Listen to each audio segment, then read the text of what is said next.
اعوذ باللہ من الشیطان الرجیم، بسم اللہ الرحمن الرحیم۔ چوڑی پہننا کیوں ضروری ہے اور پہننے نہ پہنے تو کھانا حرام؟ یہ سوال کیا جاتا ہے کہ خواتین شادی کے بعد جو ہے وہ بہت ساری جو ہے وہ ساس صاحبہ کہتی ہیں جی کہ آپ چوڑیوں کے بغیر نہ رہیں، وگرنہ آپ کا کھانا حرام ہے، آپ کا کھانا پکانا حرام ہے، یا آپ کی کوئی عبادت نہیں ہے۔ ایسا کوئی مسئلہ نہیں ہے۔ آپ دین کو سمجھیں اور دین کو، شریعت کو سمجھیں، رسم و رواج کو نہ سمجھیں، لوگوں کے بتائے ہوئے مسئلے کو نہ سمجھیں۔ یقیناً مسئلہ حقیقی معنوں میں سمجھنا چاہیے، دین کیا کہتا ہے۔ آپ دیکھیں، عورت کا سب سے بڑا زیور،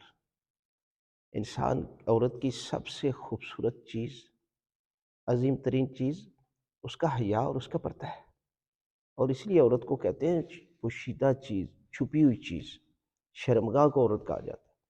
اور جب اس کی یہ حالت ہے کہ وہ سرے بازار ننگی پھر رہی ہے تو پھر عورت نہیں ہے حقیقی معنی، لہٰذا اس کا زیور تو یہ چیزیں ہیں۔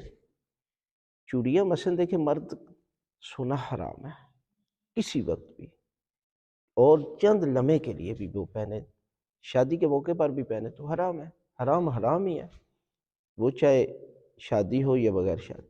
عورت کے لیے کہا گیا ہے کہ وہ سونا پہنے، اور یہ اس کی زینت ہے، تو اسی طرح عام چوڑیاں بھی پہن لے تو کوئی مسئلہ نہیں ہے، لیکن اس کا مطلب یہ نہیں ہے کہ جب وہ نہیں پہنے گی تو یہ اس کا کھانا حرام ہو جائے گا، ایسا کوئی مسئلہ نہیں ہے۔